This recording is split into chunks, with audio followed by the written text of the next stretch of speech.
Okay, so hello students, welcome to this lecture. So till now we have discussed about free oscillations using the concept of simple harmonic motion. Apart from that, we have also discussed that what will happen if there are two SHMs acting in a line means they are collinear to each other. What will happen if two SHMs are acting perpendicular to each other, and in the last we have also considered the case of superposition of n harmonic oscillations with two different cases of varying parameters. In all those cases एक चीज जो common थी वो ये थी कि हमने सभी में फ्री ऑसिलेशन को डिस्कस किया है, means there was no external effect which was disturbing the system. Total energy of the system was remained conserved, amplitude था that was conserved, that will remain same, and the frequency as well, means there is no loss of energy throughout all those topics which we have discussed. So that is why we are saying these are free oscillation. आसान भाषा में कहें कि समझिए एक ऐसा pendulum, एक ऐसा आइडियल सिस्टम है कि उसको जो डिस्प्लेसमेंट एक बार मिला है, after that it is going on with the same amplitude, same frequency, same oscillation throughout. Means there is no any external agency which is disturbing this system. कोई भी ऐसा रेजिस्टेंस नहीं है जो इस सिस्टम को रोक रहा हो. तो हमने वो आइडियल केसेस पढ़े which is known as the free oscillation of the system. और दूसरा एग्जांपल समझे, जैसे ये एक हमने एग्जांपल लिया है that is swing, playground swing of the kids. वो हमने एक ऐसे केसेस पढ़े जिसमें once this oscillation starts it is going with the same frequency, same amplitude, no loss of energy is taking place. कोई भी loss नहीं है. But in actual systems, in real systems, there are many losses associated. और आप देख भी सकते हो कि अगर आपको एक सिंपल पेंडुलम है, उसको आपने अपने रियल सिस्टम में, एक रियल फिजिकल सिस्टम में आपने उसको ऑसिलेशन दिया, you left the system for some time, you will see there is decaying amplitude, changing frequency, and it will ultimately go to zero, that is the mean position. Similarly, इसको भी हम देख सकते हैं, जो हम एक रियल एग्जांपल लेते हैं. अगर ये स्विंग को एक बार करके हमने छोड़ दिया, then you will see slowly and slowly the amplitude will decrease, decrease, decrease, and it will ultimately stop at the mean position. So these kind of systems are known as damped oscillators. These are known as damped oscillation, means that free oscillation is now damped because of some external parameters. What are these parameters? पहला target हमारा क्या कि वो parameters क्या हैं, वो कौन कौन से पैरामीटर हो सकते हैं जिनकी वजह से डैम्पिंग आई है, and then how to understand the behaviour of damping, कि वो जो डैम्पिंग आ रही है उसकी अंडरस्टैंडिंग हम कैसे करें. ये दो टारगेट हमारे इस लेक्चर में है, इन दोनों को पूरा करने की कोशिश करेंगे. See, this is the system, you see. Okay, so this will damp slowly. This will damp slowly with respect to time because of the effect of some external agencies. Now, the ultimate aim in this lecture is to understand what are those parameters, what are those external agencies जो हमें रोक रही हैं, जो इस system को free oscillation की बजाय रोक रही हैं. जैसे अभी हम पेंडुलम का केस लें. Let us suppose we have the case of pendulum, और ये जो स्विंग था इसी का. So this is the mean position and this is the pendulum at a moment. Now it is oscillating like this. तो क्या क्या पॉसिबिलिटी हो सकती है, पहले एक बार आसान भाषा में समझ के चलिए. एक मैकेनिकल सिस्टम के पॉइंट ऑफ व्यू से जो हमारे पास मैक्रोस्कोपिक डोमेन में जैसे कि झूला है, ठीक है, तो क्या क्या हो सकता है, क्या क्या इसको अफेक्ट कर रहा है. First thing is that is air friction. That is air friction. एक फोर्स जो है वो एयर फ्रिक्शन फोर्स है जो इसके मोशन में एक रेजिस्टेंस की तरह काम कर रहा है, इसको रोकने की कोशिश कर रहा है. First thing is this. The second thing is, एक ये हो सकता है दैट लेट अस सपोज हम ये एक केस लेते हैं स्प्रिंग मास सिस्टम का. So if it is moving apart from this mean position back and forth, so there will be a contact force of the surface which is known as the Coulomb friction, which is known as the Coulomb friction or simple frictional force that we discuss when two surfaces are in contact to each other. तो एक यहाँ पे कौन सा force हो सकता है हमारे पास, सिंपल फ्रिक्शन फोर्स कह सकते हैं इसको, ड्राई फ्रिक्शन बोल देते हैं इसको, just to separate it from है, ड्राई फ्रिक्शन. झूले के केस में हम समझे तो ऐसे समझिए कि एक तो जो एयर फ्रिक्शन है वो मोशन के साथ एसोसिएटेड है। एक फोर्स तो ऐसा है जो झूले के, जो पेंडुलम के, जो स्प्रिंग के मोशन के साथ एसोसिएटेड है, that is something called air friction in this example. One is associated with the surface contact, that is कि अगर वो झूला यहां पे है तो ऐसा समझ सकते हो कि यहां पे जो फ्रिक्शन हो रहा है वो भी एक एनर्जी लॉस कर रहा है, वो भी एक कारण हो सकता है, उसमें भी एनर्जी जा रही है। Third thing from the physics point of view is the internal structural changes as well of the system. वो भी अपने आप में एक डैम्पिंग फोर्स की तरह काम कर रहा है, एक ऐसी एजेंसी के रूप में काम कर रहा है which is now responsible for decaying these oscillation. तो ये हम समझना चाहते हैं कि ये एक्चुअल में जो फोर्सेस हैं वो क्या हैं, उनका नेचर क्या है, वो कैसे हमारे सिस्टम को अफेक्ट करते हैं, और वो समझने के बाद हम उनके बिहेवियर को समझेंगे mathematically, that what will happen actually because of these forces. ये बात समझ में आ गई कि ऑसिलेशन जो है, फ्री ऑसिलेशन है, वो डैम्प्ड हो रहा है। टॉपिक का नाम है फ्री डैम्प्ड ऑसिलेशन, कि जो ये डैम्प्ड ऑसिलेशन हो रहा है इस पे भी अभी हमने कोई फोर्स नहीं लगाया, कोई एक्स्ट्रा हमने कुछ नहीं लगाया है, which are the inherent property of the real systems. इसीलिए कहा है कि डैम्प्ड ऑसिलेशन है लेकिन फ्री वाले हैं, हमने कोई अलग से कुछ नहीं लगाया है इस पे। ठीक है, तो topic of the day is free damped oscillation. Let's start. ठीक है, सो सी which we have discussed now are ideal undamped system. In cases में हमने देखा that total energy of harmonic oscillators remain constant. Once started, the oscillation continue forever with a constant amplitude and a constant frequency. और constant amplitude है that was defined by the initial condition. Frequency was defined by the system, and simple harmonic motions that persist indefinitely without any loss of amplitude or energy are known as free or undamped oscillations. Are known as free or undamped oscillations. बात समझ में आ गई? Now, what about the real physical systems which we are going to discuss today? So in these cases, you see, energy of an actual oscillator gradually decreases with respect to time. समय के साथ साथ energy decrease होगी, तो वही factor हम समझना चाहते हैं, उस एनर्जी का डिक्रीजमेंट क्यों होगा, causing it to eventually comes to rest. कि सिस्टम एक बार शुरू होता है, थोड़े टाइम के बाद some losses are associated with the system because of some forces, and hence the system will come to the rest after some time T. तो वही जर्नी हमने समझनी है कि शुरू करने से लेके और जब वो दोबारा मीन पोजीशन पे आ जा रहा है तब हमारे पास क्या क्या केसेस हैं, क्या क्या फैक्टर्स हैं, उन फैक्टर्स को हम कैसे समझें। ठीक है, so these are some examples. The amplitude of a pendulum oscillating in air, which is our case, decreases until it ultimately stops, and the vibration of a tuning fork slowly die away over the time. अगर एक tuning fork है, उसकी vibration भी, उसका जो sound की वजह से जो हमें सुनाई दे रहा है, उसकी भी अगर हम एक बार चला के छोड़ेंगे, and no force oscillation is applied, कोई भी बाहर से और एजेंसी कोई भी नहीं है, देन यू विल सी कि उस साउंड के होने की वजह से ही it will slowly decay and so on. So vibrations will decay with respect to time. That is the case. ऐसा एग्जाम्पल आप कहीं भी देख सकते हो, बहुत सारे केसेस आपके रियल लाइफ एग्जाम्पल में ऐसे हैं कि जो ऑसिलेशन शुरू हुआ, एक बार आपने शुरू करके छोड़ा, because of some inherent losses this system will come to the mean position after some time t, and this is the task of the lecture, to understand the damped oscillations. Okay, now what is the cause of this? The loss of energy happens because of the friction present in the actual systems. जो friction है वो एक ultimately जो भी हो रहा है वो एक kind of friction, एक kind of force है, एक resistive force है जो उस सिस्टम का अपोज कर रहा है, जो उस मोशन का अपोज कर रहा है, उसको forever going on नहीं बना रहा है। बात क्लियर है? So this is the introduction to the damped oscillations. Now, अब ये जो हमने कहा कि ये एक्चुअली कौन कौन से फिनोमिना है, वैसे तो मैंने डिस्कस कर दिया है, बट यहाँ पे जो लिखा है वो भी एक बार आपको बता देता हूँ। First is the frictional forces.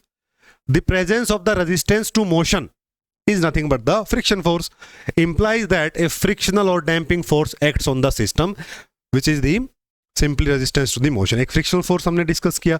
The second thing is the damping force acts in the opposition or the opposite direction to the motion. It means it will do some negative work on the system. It will do some negative work on the system, and ultimately there will be some dissipation of energy in form of heat in the body or surrounding the body.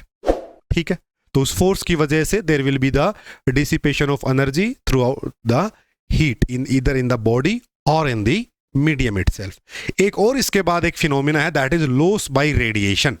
Loss by radiation जैसे समझे आसान भाषा में ही पहले कि अगर ये swing है and it has some chain here say, it has some chain here, तो जब वो मूव कर रहा है तो हमें एक साउंड सुनाई दे रही है because of the friction of the mechanical parts. एक साउंड हमें सुनाई दे रही है, ठीक है।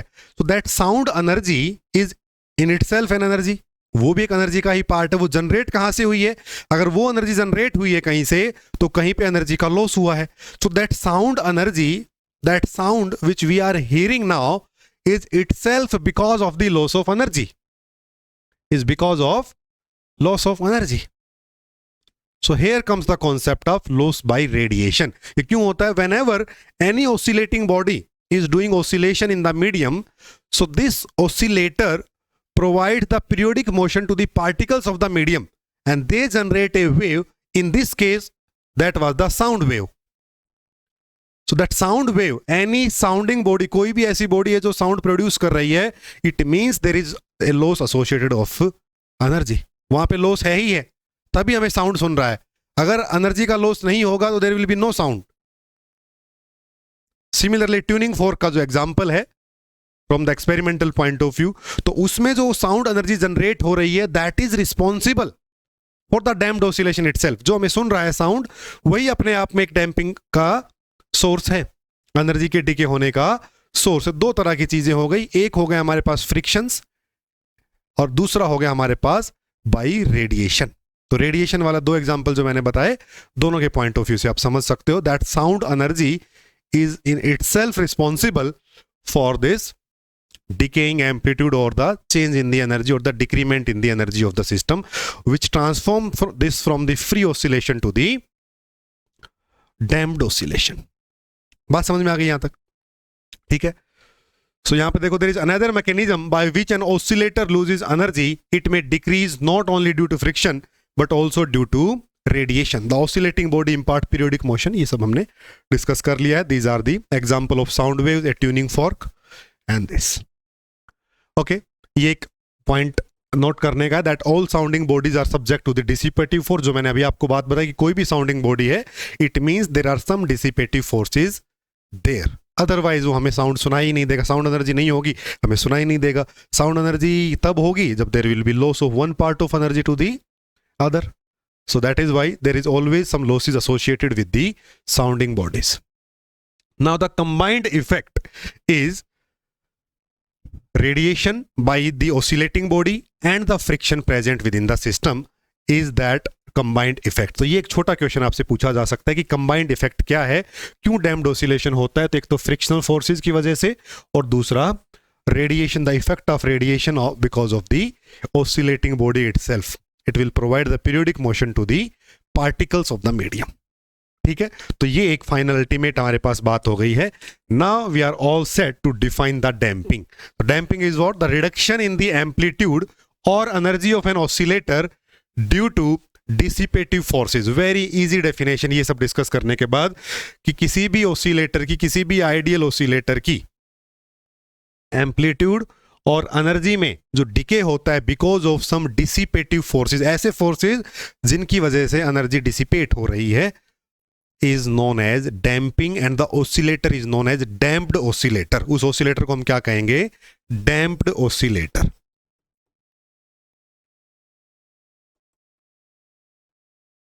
is known as damped oscillator. बात समझ में आ गई यहां तक?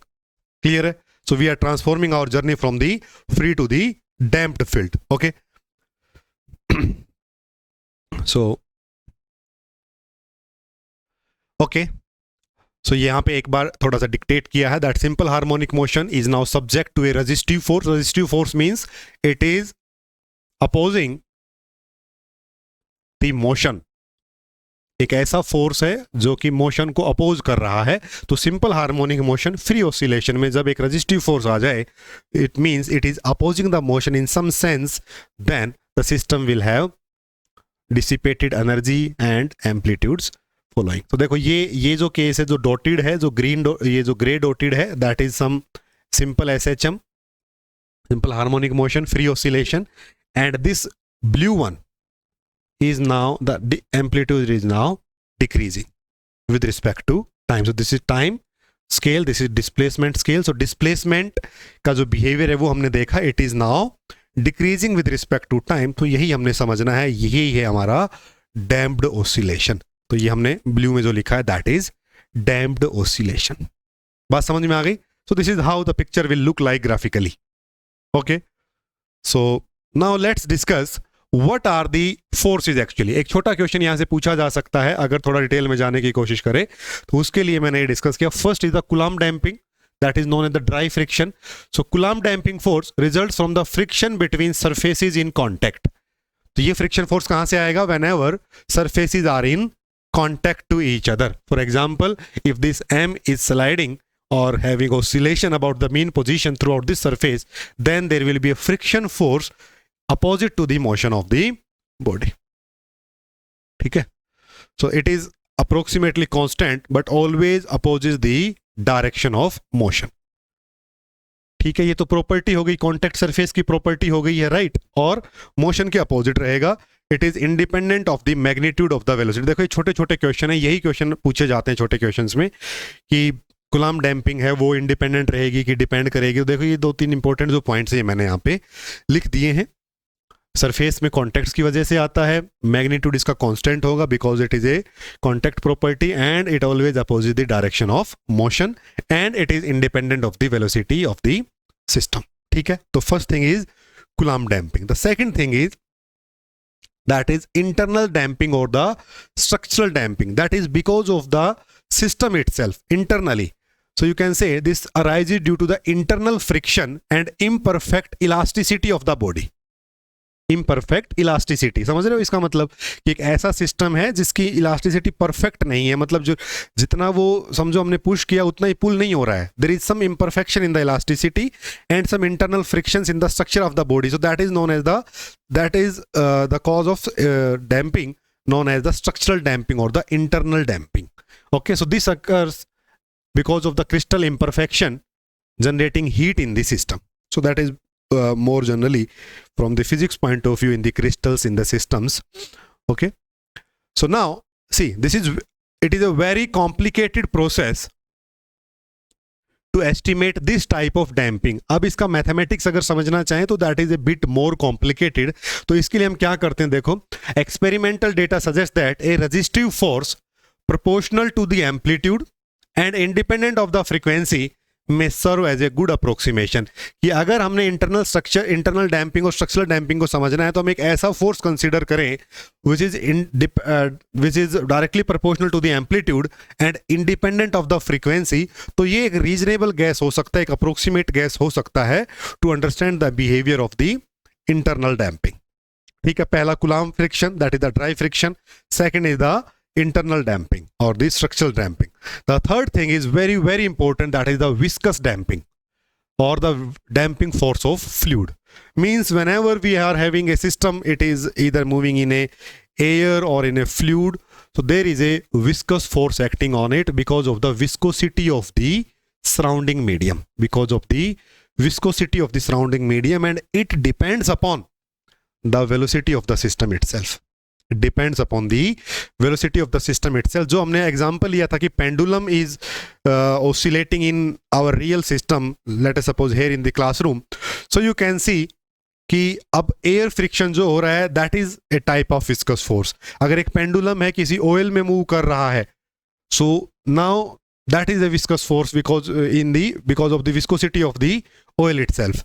तो जैसा सिस्टम है और मोशन की वजह से, वेलोसिटी की वजह से जो फ्लूइड से, जो मीडियम से हमें फोर्स मिल रहा है, दैट इज विस्कस फोर्स और विस्कस डैम्पिंग फोर्स. ओके, तो the oscillating body moves through a fluid, air, water और oil, so then there will be the force because of the medium itself. For small velocities, the force is directly proportional to the velocity of the body itself. ये जो force है ये directly proportional to the v है अगर velocity small है तो. Otherwise अगर velocity ज्यादा होगी then there will be some higher order terms of the velocity as well. तो अगर लीनियर कब होगा, जब स्मॉल वेलोसिटीज का केस है. ये कोई भी आप केस देख सकते हो. सिंपल एक बॉल ऑफ मास m है going down inside a fluid, तो there will be viscous force जो इसको ऊपर लाने की कोशिश कर रहा है, जिसका अपोज कर रहा है. इन केस ऑफ पेंडुलम हम इधर मूव कर रहे हैं तो there is a air friction. अगर एक पेंडुलम है वो ऑयल में ऐसे ऐसे मूव कर रहा है, late us suppose,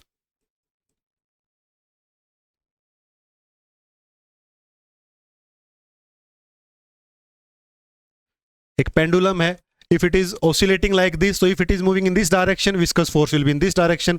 If it is moving in this direction, viscous force will be in this direction. So viscous force will always be opposite to the direction of motion. It will try to reduce the oscillation or the motion.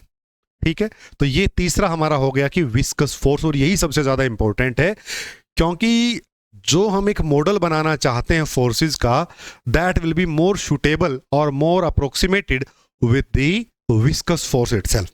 Okay, तो एक चीज क्या समझ में आई यहां से, इस slide से, viscous force is because of the medium itself, जिसमें सिस्टम ऑसिलेट कर रहा है, जिसमें हमारा ऑसिलेटर ऑसिलेट कर रहा है. बात समझ में आ गई. Apart from that it is dependent upon the velocity and it is directly proportional to the velocity. F is say directly proportional to velocity in magnitude sense. अगर डायरेक्शन में देखोगे तो negative sign will be associated with it. So it means the force will always be resistive in nature. It will always oppose the motion of the oscillator in the medium. So that is the third case. तो तीन case हो गए. Summarise करूं अगर मैं, तो Coulomb friction, structural damping and the viscous damping, ये तीन केसेस हैं जो छोटे क्वेश्चन में अगर पूछा जाए तो. Now this is the conclusion. First is the Coulomb friction, ये हमने पढ़ा. Structural damping we have discuss that. And the viscous damping, तो विस्कस डैम्पिंग का देखो एक्चुअल में फॉर्मूला ये होता है P1V plus P2V square. But for small velocities we consider only this value. This will be very small and this will be ignored. So F is equal to minus of PV. So this is the viscous force, that is the linear retarding force. Retarding force means the force which is retarding the motion, which is opposing the motion of the oscillator. Okay. Now see this equivalent damping, viscous damping, जो हम एक model अब create करेंगे समझने के लिए. Now because the real damping is now very complicated, very complex to understand कि उसका मैथमेटिक्स कैसे डेवलप करें, उसके हर पॉइंट को कैसे समझे. But using the wise guesses of the forces we can conclude with the model of viscous force. So because real damping is difficult to predict, it is standard practice to approximate all systems damping using an equivalent viscous damping model. तो एक damping model से हम approximate करेंगे इस phenomena को, इस damped oscillation को mathematically. तो यहां तक थी कहानी डैम्प्ड ऑसिलेशन की. अब शुरू होती है उसका मेन मैथमेटिक्स, जहां पे हम समझेंगे कि ऑसिलेशन कैसे प्रभावित हुआ. ठीक है, चलिए. So let us consider a case of simple harmonic motion but now in the damped form. अब हमारे पास डैम्पिंग है, इसी केस को समझते हैं. ये हमारे पास एक सिंपल केस था स्प्रिंग मास सिस्टम का, इसको हम समझते हैं डैम्पिंग के केस में ये कैसे इफेक्ट करेगा. Now see we will see the effect of damping on the harmonic oscillation of a simple system with 1 degree of freedom. So see, whenever this mass m is displaced from the mean position in this direction, so कौन कौन से force होंगे. पहला force होगा there will be a elastic force. There will be a elastic force that is known as the restoring force because of the property of the spring itself. Because of the property of spring itself. तो एक force है that is restoring force which is pulling this back in this direction, and if it is coming here it will go there. So one force, if this m is moving in this direction for a moment, then restoring force will be in this direction. The second force, the ultimate force, because of all the damped features which we have discussed till now, is the damping force. Is the damping force. damping force का काम भी यही है कि अगर system इधर move कर रहा है तो मुझे इसको पीछे की तरफ खींचना है, इसके सिस्टम को अपोज करना है. वही तो डैम्पिंग फोर्स था, चाहे वो कूलॉम फोर्स हो, चाहे वो स्ट्रक्चरल हो, चाहे वो हमारा विस्कस फोर्स हो. तो हमने एक अल्टीमेट फोर्स मान लिया, that is damping force in this direction. और डैम्पिंग फोर्स क्या था? माइनस ऑफ पीवी, और वी क्या है? That is velocity minus PV D psi by D T, time derivative of displacement. So that is P D psi by D T. एक damper लगा दिया है which is now restricting it's motion. And because of the motion of this mass m, these forces will be balanced by the Newton force, जो कि हम equation में लिखते हैं, the net F. So F net is what? F restoring plus F friction. अब ये हमने समझ लिया, ये हमने समझ लिया. This F net will be m d square psi by dt square. This net force will be balanced by these forces. ठीक है, तो अब इक्वेशन हम बनाते. क्लियर है ना यहां तक बात? चलिए. So now you see this m d square psi by dt square is equal to minus k psi and minus of p d psi by dt. यही हुआ. So this is the damping force and this is restoring force. This is the restoring force. सही है ना? So this m d square psi by dt square is equal to minus k psi minus p d psi by dt. और p को भूलना नहीं है. ये p क्या है?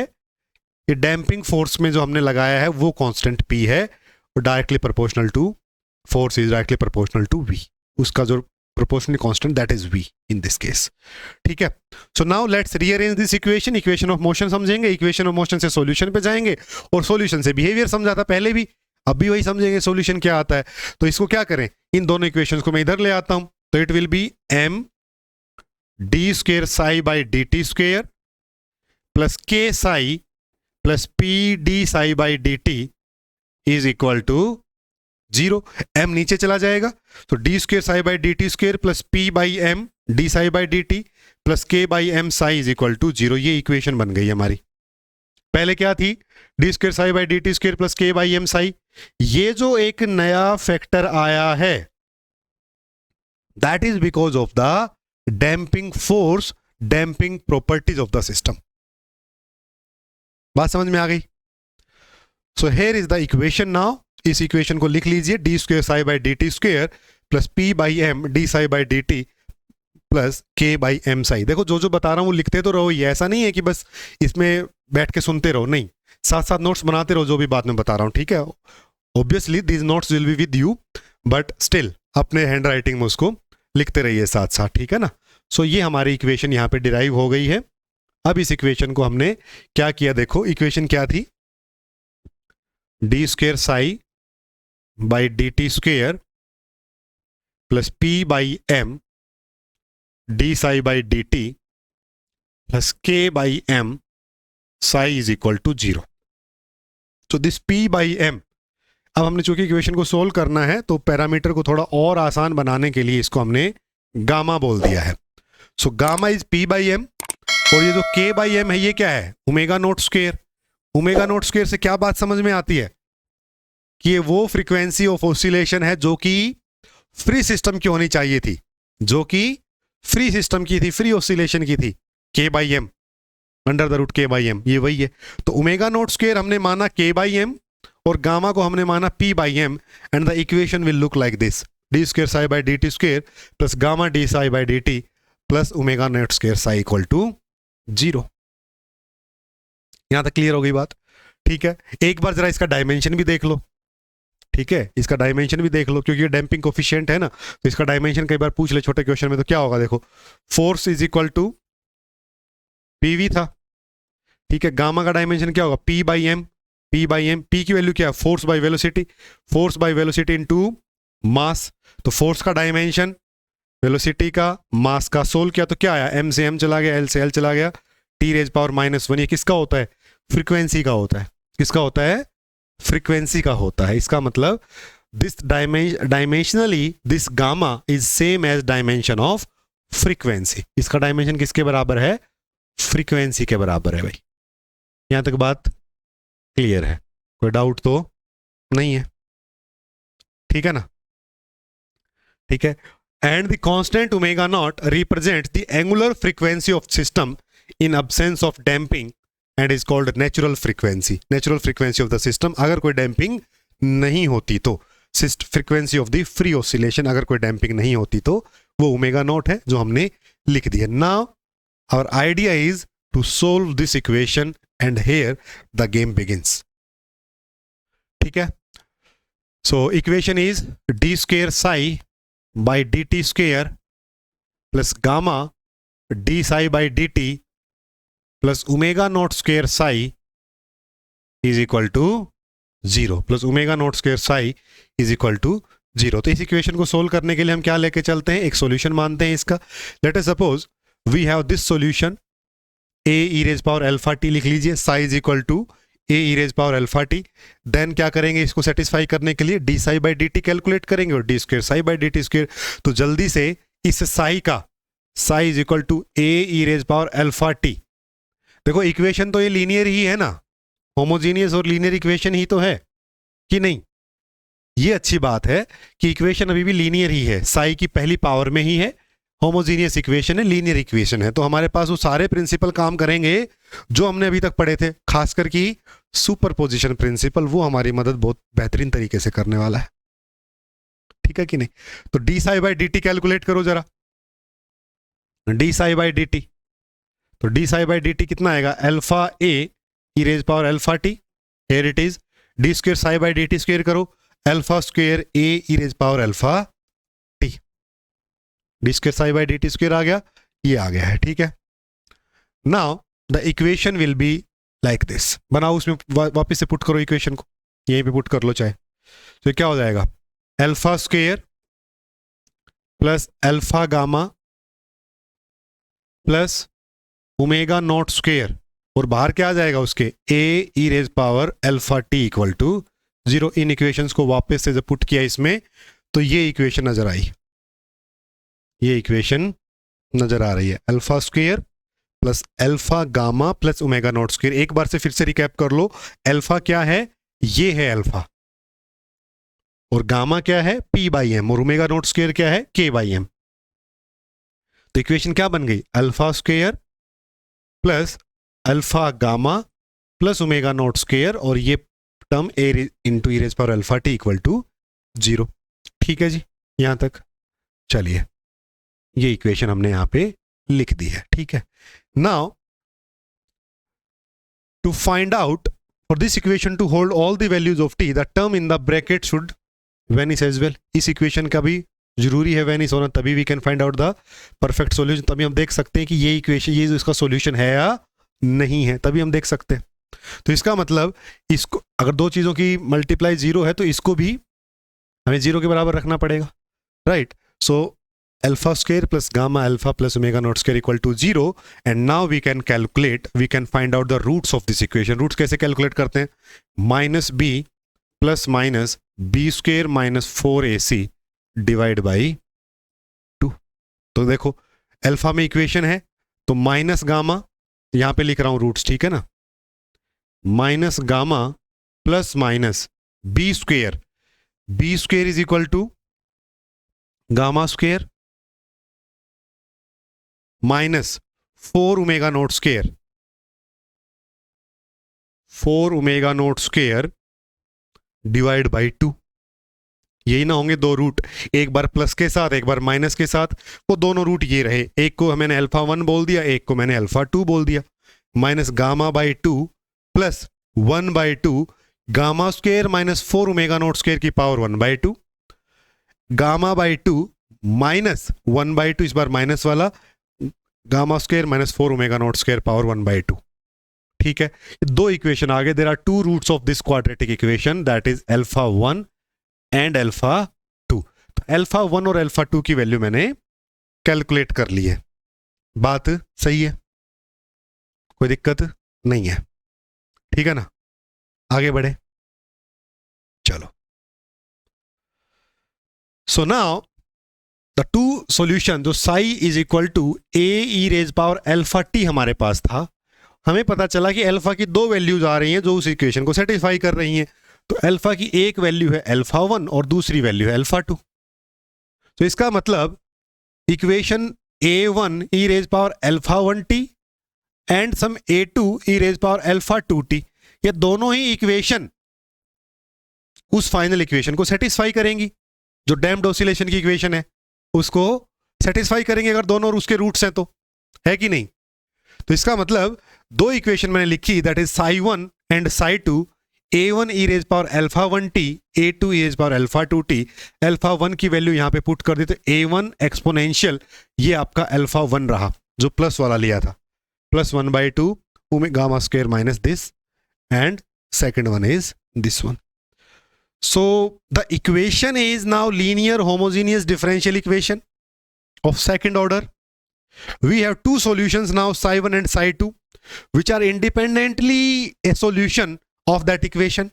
So it means if the equation is linear, the superposition of these solution is also a solution. So it means the new psi, which is psi1 plus psi2, is now also a solution. So it means this psi is equal to psi1 plus psi2 will also be a general solution of the damped oscillation equation. Of the damped oscillation equation. Clear है बात?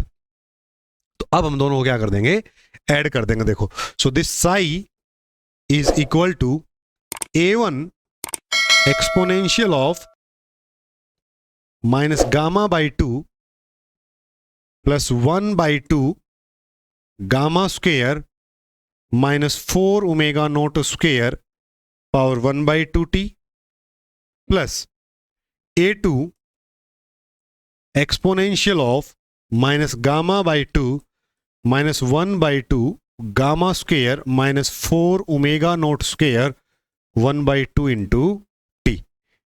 ठीक है, हाँ ठीक है, इतना visible है, colour change करने की जरूरत नहीं है, ठीक है ना? तो ये आपका साई आ गया फाइनली। इस साई को अब जरा एक बार अच्छे से ब्लॉक में कवर कर लो, बंद कर लो। ये साई है हमारे पास, बात समझ में आ गई क्या?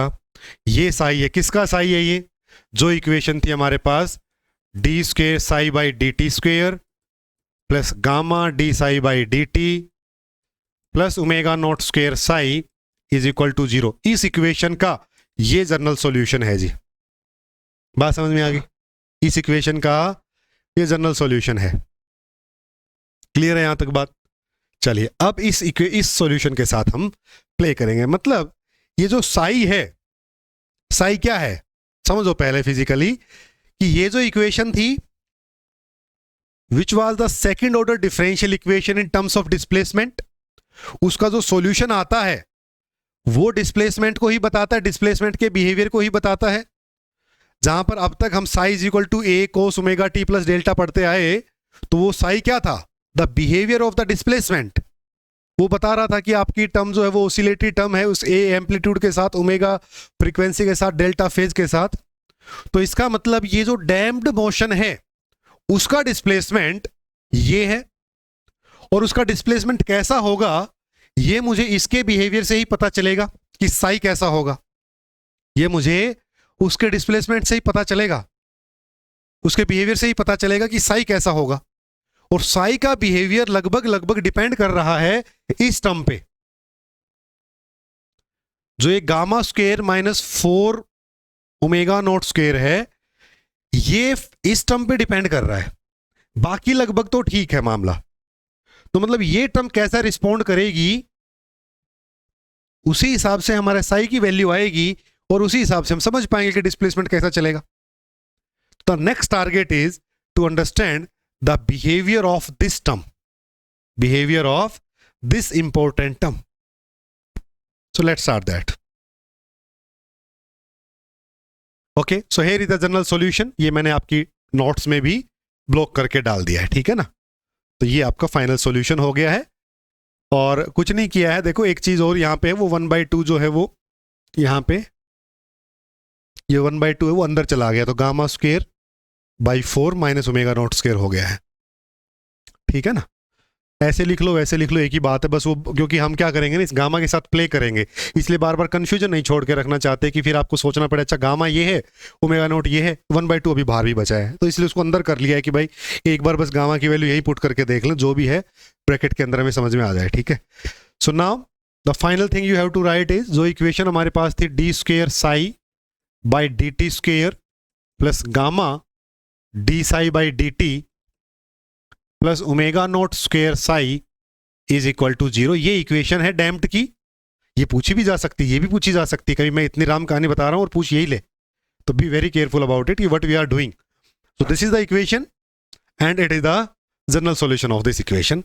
सो यहां तक की बात तो ये इस स्लाइड में कंक्लूड होती है. Now our target is to understand the behaviour of psi which is directly dependent upon these quantities, कि ये कैसा बिहेव करेंगी.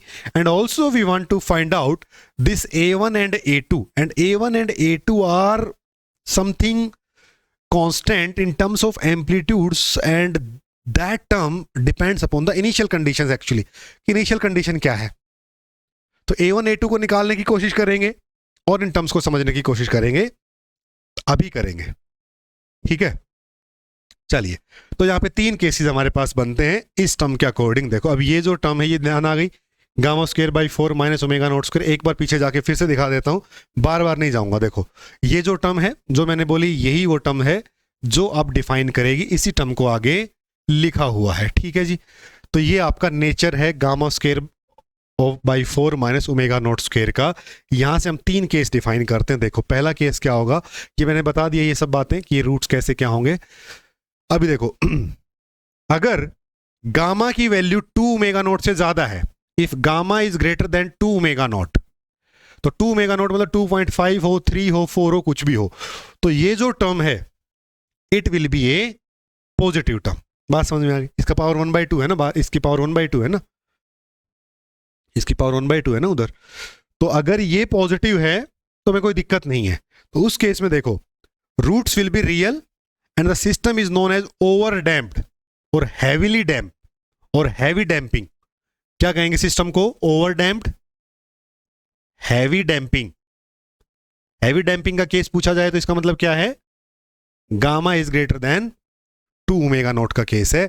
इस केस में रूट्स जो इस इक्वेशन के आएंगे वो क्या आएंगे, रियल आएंगे. क्यों आएंगे रियल, देखो ये पॉजिटिव वैल्यू हो गई ना इसकी, तो पॉजिटिव का अंडर रूट निकालेंगे, एक बार ये रूट बना देगा, एक बार ये बना देगा. ठीक है कि नहीं.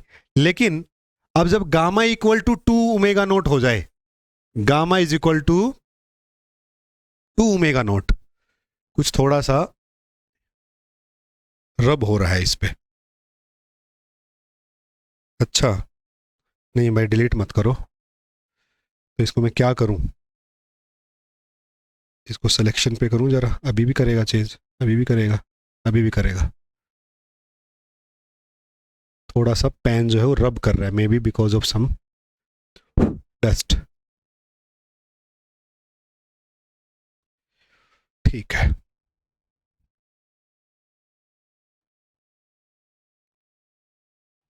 ठीक है, okay. So the second case is when gamma is equal to 2 omega naught. So that case, उस केस में क्या होगा, देखो gamma is equal to 2 omega naught हो जाएगा, तो gamma equal to 2 omega naught होते ही ये टर्म तो जीरो हो जाएगी. ये टर्म जीरो होते ही E raise power minus gamma by 2t, E raise power minus gamma by 2t, दोनों इक्वेशन तो सेम ही हो गई है ये. तो इसका मतलब roots will be equal in that case and the system is known as critically damped system. System क्या कहलाएगा, क्रिटिकली डैम्प्ड सिस्टम. तो क्रिटिकली डैम्प्ड के लिए बड़ा इंपॉर्टेंट है ये, gamma is equal to 2 omega naught. और केस 3 क्या होगा, when gamma is less than 2 omega naught, when gamma is less than 2 omega naught. So that is known as small damping, heavy damping, critical damping, small damping. So it is roots are complex. क्यों होंगे, क्योंकि देखो जैसे ही gamma less than 2 omega not हुआ तो अंदर negative quantity बचेगी, और नेगेटिव क्वांटिटी का जब अंडर रूट करेंगे तो रूट्स क्या आएंगे, कॉम्प्लेक्स आएंगे, आयोटा का इंटीग्रेशन हो जाएगा.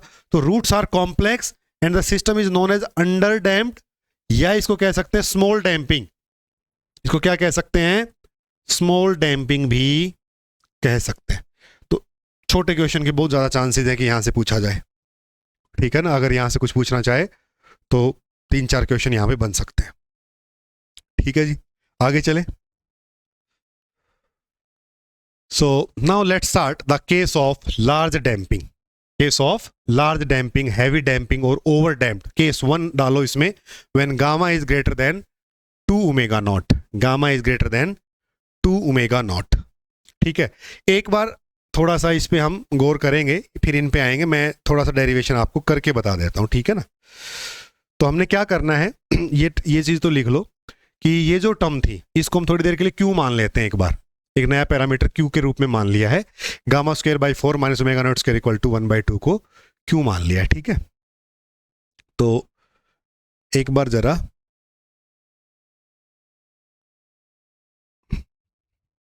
ठीक है, तो जो साई है, psi is equal to A1 exponential of minus gamma by 2 plus QT plus A2 exponential minus gamma by 2 minus QT। देखो भाई ये इक्वेशन है क्या, A1 exponential minus gamma by 2 plus QT plus A2 exponential minus gamma by 2 minus QT। ठीक है, दूसरा let's calculate the velocity as well, D psi by D T. तो D psi by D T calculate करो, इसका क्या हो जाएगा, A1 minus gamma by 2 plus Q exponential of minus gamma by 2 plus QT plus A2 minus gamma by 2 minus Q exponential of minus gamma by 2 minus QT। ये क्या है, d psi by D T, और ये हमारा displacement. ये क्या है, displacement है, और ये क्या है, वेलोसिटी है। It is velocity. ये दो इक्वेशन हमने लिख दी, इसका डिफरेंशिएशन करके वो इक्वेशन ये रही। ठीक है जी, ये इक्वेशन हमने यहां से लिखी है। Now the next thing is to play with the boundary condition, initial condition. देखो अब इनिशियल कंडीशंस क्या है, अब इसको सोल्व करते हैं यूजिंग इनिशियल कंडीशंस। तो इनिशियल कंडीशन हम मान लेते हैं, let us suppose at t equal to 0, at t equal to 0 psi is equal to 0, psi is equal to 0। Oscillator t equal to 0 पे अपनी मीन पोजीशन पर ही है, कोई भी उसका इनिशियल डिस्प्लेसमेंट नहीं है। दूसरा, the velocity D psi by D T is से some v naught, means at time t equal to 0 a short kick is given with the so that the initial velocity is v naught। तो initial time पे, time t equal to 0 पे एक strong impulse दिया जाता है, एक kick दी जाती है सिस्टम को शुरू होने के लिए, दैट इज से velocity is v naught at t equal to 0। तो ये इनिशियल कंडीशन है। इस इनिशियल कंडीशन का जरा एप्लीकेशन करते हैं। तो at t equal to 0 psi is equal to 0, t equal to 0 यहां पे लगाओ। So this psi is equal to 0 is equal to t 0 करते ही एक्सपोनेंशियल 0 0, मतलब a1 प्लस a2, और यहां से पता चला a1 is equal to minus of a2, a1 is equal to minus of a2। Similarly d psi by dt is equal to v naught at t equal to 0, so this value is v naught at t equal to 0। तो t equal to 0 पे ये 1 हो जाएगा, ये 1 हो जाएगा, ये क्या बचेगा, a1 minus gamma by 2 plus q plus a2 minus gamma by 2 minus q, ये हो जाएगा। a1 और a2 एक दूसरे के अपोजिट हैं, इक्वल, इट मीन्स a1, ऐसे खोल देते इसको, minus a1 gamma by 2 plus a1 into Q, और a2 की वैल्यू क्या है, माइनस a1, तो minus minus plus a1 gamma by 2 और minus minus plus that is a1 q। तो ये चला जाएगा कैंसिल, ये v नॉट आ गया। It is equal to 2a1 into q. तो a1 की वैल्यू कितनी आ गई, a1 is equal to v naught by 2q। a1 की वैल्यू कितनी आ गई, v naught by 2q। So a1 की वैल्यू अगर v नॉट बाई 2q है, तो a2 की वैल्यू कितनी होगी भाई, minus v naught by 2q, minus v naught by 2q। ठीक है जी, यहां तक बात। a1 a2 की वैल्यू हमने कैलकुलेट कर ली है। a1 a2 की वैल्यू अगर कैलकुलेट कर ली है तो यहां पे भी रख सकते हैं कि नहीं रख सकते हैं, तो जल्दी से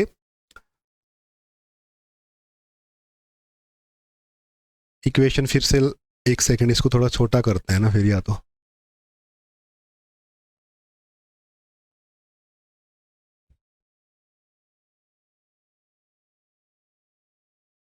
नहीं हुआ, हो गया।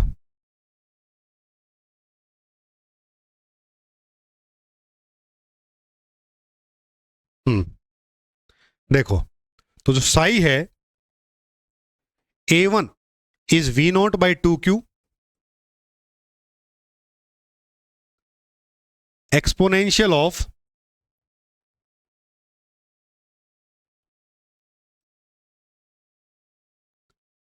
minus gamma by 2 plus QT plus A2. A2 is minus V0 by 2Q exponential of minus gamma by 2 minus QT. अब देखो ये कॉमन है, ये कॉमन है, गामा बाई 2 भी लगभग लगभग सेम है, थोड़ा सा रीअरेंज करते हैं तो it is equal to V0 by 2Q exponential of minus gamma T by 2 minus gamma T by 2 और यहां पे बचा E raise power Q T minus E raise power minus Q T. ठीक है जी, ये कुछ जाना पहचाना लग रहा है कि नहीं, साइन हाइपरबोलिक जैसा कुछ। तो इसको अगर मैं 2 से डिवाइड कर दूं और 2 से मल्टीप्लाई कर दूं और मल्टीप्लाई वाला जो है इस 2 से चला जाएगा तो it will be something like V0 by q e raise power minus gamma T by 2 sine hyperbolic Q t, sine hyperbolic Q t. It means this psi is V0 by Q e raised power minus gamma t by 2 sine hyperbolic QT. So this is psi. This is psi. D psi by dt we can also calculate. We have two methods for that. First is put the value of A1, A2 here and then start rearranging the terms. Ultimately the thing will be same. Secondly, if we have psi here, अभी हमने calculate किया तो उसका differentiation कर देंगे तो भी D psi by D T आ जाएगा, क्योंकि वो भी तो A1 A2 की वैल्यू रख के ही आया है। सही है ना, तो या तो मैं यहां पे रखूं, पर ये थोड़ा सा लेंदी लग रहा है ऐसे करने में, इसलिए इसको मैं ऐसे कर लेता हूं कि इसी का D psi by D t कर लेते हैं। तो इसका जो D psi by D T करेंगे तो V0 बाई क्यू तो बाहर है, एक बार इसका कर दो E raise power minus gamma T by 2, ऐसे कैसे, ये हो जाएगा कोस हाइपरबोलिक क्यू टी और डिफरेंशिएशन हो रहा है क्यू हो जाएगा multiply plus sine hyperbolic Q T as it is into इसका होगा तो क्या हो जाएगा minus gamma by 2 E raise power minus gamma by 2t। ठीक है कि नहीं, ठीक है। अब क्या करें जी, ये हो जाएगा V0 by q e raise power minus gamma T by 2 को मैं कॉमन रख लूं तो ये हो जाएगा cos hyperbolic Q T minus gamma by 2 sine hyperbolic Q T. ठीक है, एक क्यू भी है, ये क्यू में रह गया था भाई। ठीक है, अब इस क्यू को अगर मैं अंदर करूं तो ये क्यू यहां चला जाएगा और एक क्यू यहां आ जाएगा, तो इसका मतलब this d psi by D T is equal to V0 e raise power minus gamma T by 2 cos hyperbolic Q T minus gamma by 2Q sine hyperbolic Q T. ठीक है, ये आ गया है वेलोसिटी साई और डी साई। ठीक है, साई और डी साई की वैल्यू आ गई है ये। ठीक है भाई, नोट कर लो।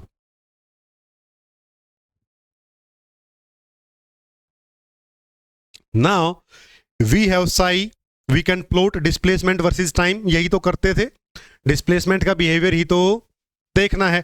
तो डिस्प्लेसमेंट के बिहेवियर के लिए क्या करें, यहां से मैं साई वर्सेस टी को प्लॉट कर सकता हूं, प्लॉट करेंगे, लेकिन एक बात ध्यान रखो कि देखो Sai versus T, Sai versus time, displacement versus time में टाइम पे दो जगह डिपेंडेंस है, एक ये है एक ये है, ये साइन हाइपरबोलिक क्यू टी है, ये टी पे डिपेंड कर रहा है फंक्शन, और एक ये एक्सपोनेंशियल का माइनस है, मतलब डिकेइंग फंक्शन है। तो अब डिस्प्लेसमेंट को हम कर सकते हैं प्लॉट, ठीक है, इस इक्वेशन से। ये इक्वेशन हमने कैलकुलेट कर ली है दोनों, ठीक है। तो जरा एक बार चलते हैं अपनी स्लाइड्स पे, वहां पे क्या किया, यहाँ पे ये किया और उसके बाद आ गए यहाँ पे। चलो भाई, ठीक है, ये इनिशियल कंडीशंस मानी, ये इनिशियल कंडीशन से A1 A2 की वैल्यू निकाली, ठीक है। उसके बाद देखो ये साई लिख दिया है V0 by q e raise power minus gamma T by 2, ठीक है, साइन हाइपरबोलिक क्यू टी। और इसका जो वेलोसिटी इक्वेशन था वो ये लिख दिया है, cos hyperbolic Q T and this one. यही आया, यहाँ तक बिल्कुल बिल्कुल क्लियर है ना ये बात। तो अभी तक जो हमने निकाला है वो यही है, ठीक है। तो डिस्प्लेसमेंट ये रहा और वेलोसिटी ये रही है, दोनों चीजें मैंने यहाँ पे डाल दी, ठीक है। आगे चलें। Now see what is the behaviour. अब ये इसका कंक्लूजन है, देखो क्या था, e raise power minus gamma T by 2 और साइन हाइपरबोलिक क्यू टी, है ना, e raise power minus gamma T by 2 into sine hyperbolic Q t. इस पे डिपेंडेंस थी टाइम की, बाकी V0 बाई क्यू बाहर था, ठीक है। तो सी this is displacement versus time. So let's start from time t equal to 0. As slowly time is increasing, so time t is very small. If t is very small, so this term t बहुत छोटा है, so e raise power minus infinity 0, उससे बस ये लगभग unity के बराबर इसकी वैल्यू आएगी। So when t is small, so this value is nearly equal to 1.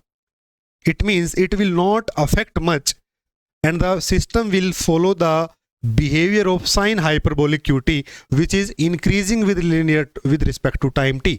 तो जैसे जैसे t बढ़ेगा वैसे वैसे डिस्प्लेसमेंट बढ़ने लगेगा। So it will start from here and it will move like this. After certain time t, the dominance of this factor will become more as compared to sine hyperbolic qt function, and as this function will dominate, so this is exponentially decaying function. So after this time t, the amplitude will decay and will ultimately go to 0. Will ultimately go to 0. So this is heavy damping. Means system एक बार उठा और वापस से mean position पे आके बैठ गया। System ने ऑसिलेशन नहीं किया। The motion is not oscillatory in nature. Heavy damping हुई है। हैवी डैम्पिंग इज देयर, एक पेंडुलम था समझो, उसको हमने डिस्प्लेसमेंट दिया, एक किक दी और जैसे ही छोड़ा, so it will again come back to the mean position. वो दोबारा उसकी ऑसिलेशन करने की हिम्मत ही नहीं बची, इतना हैवी डैम्पिंग था। System is not having oscillations, it is not oscillatory motion, it is not periodic as well. Therefore मैं एम्पलीट्यूड वर्ड अब बोलने से में कोई ज़्यादा दिलचस्पी नहीं है। जब मोशन पीरियोडिक ही नहीं बचा तो क्या एम्पलीट्यूड और क्या फ्रीक्वेंसी, बस एक बार हमने छोड़ा और वो वहीं पे आके बैठ गया। ज़्यादा एम्पलीट्यूड दिया तो ज़्यादा के बाद आके बैठ गया। तो इसका मतलब जब हैवी डैम्पिंग है तो हैवी डैम्पिंग के केस में ऑसिलेशन नहीं हो रहा है, ठीक है। तो ये हो गया। अब हम कहते हैं कि टर्निंग पॉइंट क्या है। ये जो टर्निंग पॉइंट है जहाँ पे सिस्टम टर्न कर रहा है, यहाँ पे स्लोप 0 होगा साई का, तो यहाँ पे d psi by D T 0 होगा। यहाँ पे क्या होगा, d psi by D T 0 होगा। तो चलो यहाँ पे ये जो D psi by D T है इसको मैं 0 के बराबर रख दूं तो मुझे पता चल जाएगा वो टाइम क्या था जहाँ पे टर्निंग पॉइंट है। इसको 0 रखेंगे, ये 0 हो जाएगा, इसको 0 करो।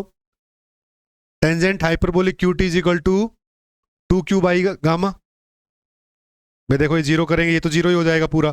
इसको 0 करेंगे, इक्वल टू जाएगा साइन बाई कोस टेंजेंट, और ये उल्टा आएगा 2q बाई गामा। तो tangent hyperbolic Q t not is equal to 2q by gamma. ये टाइम कौन सा है, time t naught. Tangent hyperbolic inverse 2q by gamma, ये वो टाइम है। तो displacement never becomes negative and there is no oscillation at all. तो हमें पता चला कि इस केस में नेगेटिव हुआ ही नहीं डिस्प्लेसमेंट, मीन पोजीशन पे आके ही सिस्टम डंप कर गया है, रुक गया है वहीं की वहीं, ठीक है। So there is no oscillation. This non oscillatory return to the equilibrium is called dead beat motion, is known as dead beat motion. तो छोटे क्वेश्चन ने पूछा था डेड बीट मोशन क्या होता है, कब होता है, तो ये हैवी डैम्पिंग के केस में होगा डेड बीट मोशन। एग्जांपल क्या है, डेड बीट गैल्वेनोमीटर।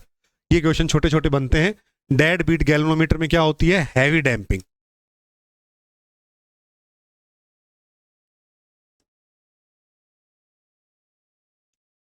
ठीक है, so this is the case. Okay, now the case 2 that is critical damping. अगला केस पढ़ते हैं, critical damping, that is gamma is equal to 2 omega naught. Gamma is equal to 2 omega naught. So this is a special case of heavy damped systems. है तो ये भी heavily damped ही, लेकिन ये उसका स्पेशल केस इसलिए है कि gamma equal to 2 omega naught पे थोड़ा सा बिहेवियर बदलेगा और कुछ इंपॉर्टेंट डिसीजन यहां पे आएगा। So that is a special case of heavily damped motion. अब देखो, जैसे gamma equal to 2 omega not हुआ तो क्यू की वैल्यू 0 हो जाएगी। क्यू की वैल्यू 0 हो जाएगी ना, जो हमने क्यू माना था। और अगर क्यू की वैल्यू 0 हो गई तो जरा इस पे चलो, कहां पे चलो, यहां पे चलो। अगर क्यू की वैल्यू 0 हो गई, this q is 0, this q is 0, तो इक्वेशन क्या बन गई, a1 exponential minus gamma by 2t plus a2 exponential minus gamma by 2t। मतलब क्या बन गया, a1 exponential minus gamma t by 2 plus a2 e raise power minus gamma t by 2। इसको मैं कॉमन रख लूं तो it is something a1 plus a2 e raised power minus gamma t by 2. a1 plus a2, there are two addition of two constants, it means it will produce a new constant। मैं इसको b बोल दूं क्या, तो equation क्या हो गई, b e raised power minus gamma t by 2। एक इक्वेशन ये आ गई। जो सॉल्यूशन था वो ये हुआ, सॉल्यूशन था वो ये हुआ। बट सॉल्यूशन आने कितने थे, 2। सॉल्यूशन कितने आने थे, 2 आने थे ना। सेकंड ऑर्डर की इक्वेशन है, 2 सॉल्यूशन तो आने चाहिए। हमारा जो सॉल्यूशन था, जो जनरल सॉल्यूशन था, that is now reduced to a single solution because of the equal roots. तो क्या हम ये समझें कि ये सॉल्यूशन सही है, ये इक्वेशन, ये सॉल्यूशन सही है, तो इसका मतलब इस सॉल्यूशन को वो इक्वेशन सेटिस्फाई करनी चाहिए। पहली बात, करेगा, बिल्कुल करेगा, क्योंकि आया उसी से ही है, इसका जन्म ही वहीं से हुआ है। सो it will satisfy that equation, that is the damped oscillation equation। and the second important thing is it must follow the initial conditions। इसको initial condition भी satisfy करनी पड़ेंगी। अगर ये ऐसा करता है तो हम कहेंगे कि this is a complete solution with us, otherwise we need to explore more to find out a new solution as well। बात समझ में आ गई।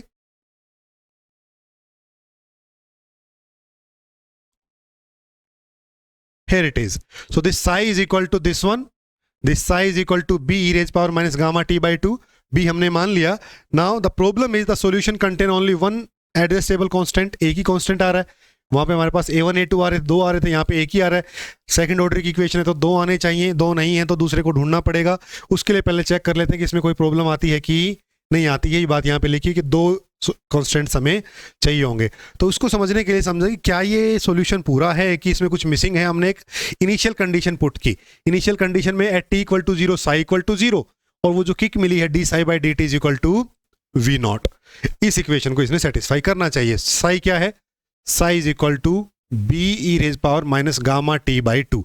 तो जैसे देखो t इक्वल टू में 0 करूंगा तो psi is equal to 0 and b is equal to 0, ये 1 हो जाएगा। तो b की वैल्यू 0 आ गई, बहुत अच्छी बात है।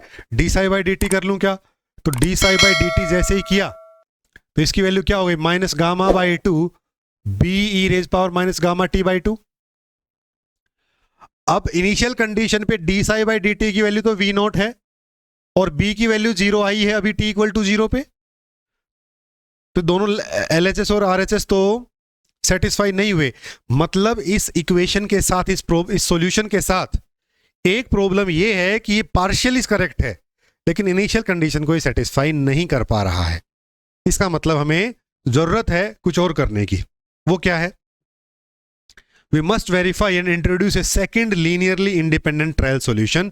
अब हमें एक और सॉल्यूशन की जरूरत है। जो हमने माना, ये हमने माना that psi is equal to c t e raise power minus gamma T by 2, t से मल्टीप्लाई कर दिया, ठीक है। ये b इज इक्वल टू, ये क्या था, b e raise power minus gamma T by 2, और इसको मैंने क्या कर दिया, c t e raise power minus gamma T by 2। The next task is to check whether this trial solution is a solution or not. So we can do that, but we will not do. यहां से क्या कर सकते हैं, साई है, d psi by D T है, निकालेंगे, D square psi by D T square निकालेंगे, और इन इक्वेशंस को पुट करेंगे डैम्प्ड ऑसिलेशन की इक्वेशन में, यू विल सी कि ये उस इक्वेशन को सेटिस्फाई कर रहा है and hence it will be a solution. तो मैं उस प्रूफ पे नहीं जाऊंगा, मैं ये मान के चल रहा हूं कि आप मेरी बात पे थोड़ा सा भरोसा करेंगे और मानेंगे कि ये जो साई है ये इसका सॉल्यूशन है। निकाल के देखना चाहो तो निकाल सकते हैं, but we will not do that. ठीक है, so this equation we will put into that, and so now this will be a solution and b into e raised power minus gamma t by 2 is a solution. So again the equation is linear homogeneous equation and hence it will follow the superposition principle. It means the algebraic sum of two solution is in itself a new solution to the equation which is the general solution in fact. So this psi is b e raised power minus gamma t by 2 plus ct e raised power minus gamma t by 2 and b plus ct e raised power minus gamma c by 2. This is now the solution. सही क्या आ गया, b plus c t e raise power minus gamma T by 2, ये हमारे पास solution Sai आ गया displacement का। ठीक है कि नहीं, तो साई को मैं लिख लूं क्या इधर, एक बार आपको समझाने के लिए। अब तो psi is equal to b plus c t e raise power minus gamma T by 2। तो D psi by D T calculate कर लें, d psi by D T is equal to, देखो b प्लस सी टी ऐसे कैसे रह जाएगा एक बार, minus gamma by 2 E raise power minus gamma T by 2 plus e raise power minus gamma T by 2 into this सी। ठीक है, तो D psi by D t की वैल्यू क्या आ गई, थोड़ा सा इसको ठीक करके लिख देते हैं, minus gamma by 2 b plus c t into e raise power minus gamma T by 2 plus c into minus gamma T by 2 minus gamma T by 2।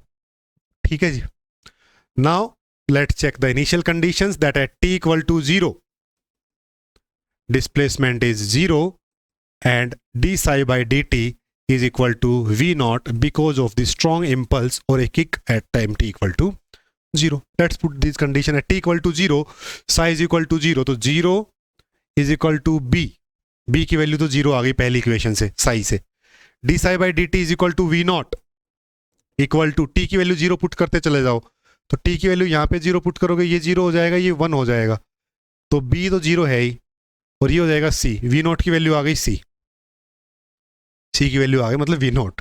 ठीक है ना, तो जो साई है उसको अब मैं लिख दूं क्या, b तो 0 है, v naught into t into e raise power minus gamma T by 2, ये डिस्प्लेसमेंट आ गया भाई, v naught t e raise power minus gamma T by 2। What about d psi by D t, d psi by D T is here, it is right, तो b तो 0 है और ये v naught है, तो it is minus gamma by 2 v naught into t e raise power minus gamma T by 2 plus v naught e raise power minus gamma T by 2 minus gamma T by. So this is our d psi by dt, यहां तक लिख लो फिर इसको आगे करते हैं। तो यहां पे क्या हो जाएगा अभी, it is equal to v naught 1 minus gamma by 2 E raise power minus gamma T by 2, ये d psi बाई dt आ गया, ये क्या है, वेलोसिटी इक्वेशन आ गई है भाई। सो this is velocity equation and this is displacement equation finally. ये किसकी आ गई, किसकी आ गई है, क्रिटिकल डैम्पिंग की आ गई है, it is for critical damping, note कर लो।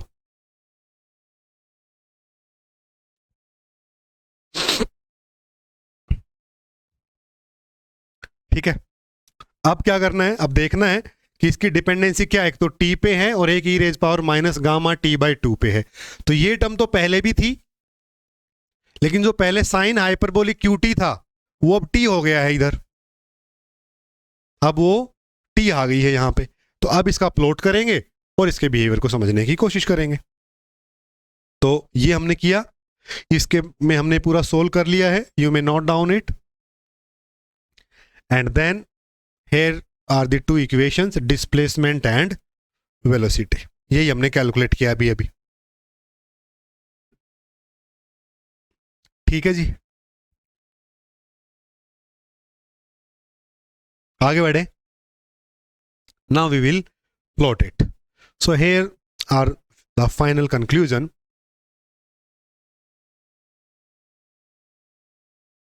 सी, so for small t, this e raised power minus gamma t by 2 is always nearly equal to 1. So it means the initially that t dependence that is directly proportional to t into e raised power minus gamma t by 2. तो ये t जो है ये dominate करेगा. It means as t will increase, the displacement will increase. तो time के साथ जैसे हमने जो displacement दिया, it is now increasing like this. After that there will be time occur when this e raised power minus gamma t by 2 starts dominating the equation. And if it is now starting dominating the equation, now t, which is the linear equation of the t, is now not able to handle the pressure of e raised power minus gamma t by 2, and the system will damp to the 0. So system will damp to 0 again to the mean position. In this case also you will see there is no negative displacement, there are no oscillations associated. So I cannot say the motion is periodic or simple harmonic motion. No, the system is damped, that is critically damped at gamma equal to 2 omega naught. Now what is the difference between the heavy damping and the critical damping? That will depend mathematically on that feature, that is t और sin hyperbolic qt. उधर sin hyperbolic qt आया था, इधर t पे आ रहा है. उसका behaviour क्या दिखा ग्राफ में देखो. The side decays to 0 much faster than in the heavily damped case. Critical damping पे heavy damping की बजाय ज्यादा फास्टर, ज्यादा जल्दी आके 0 पे रुका.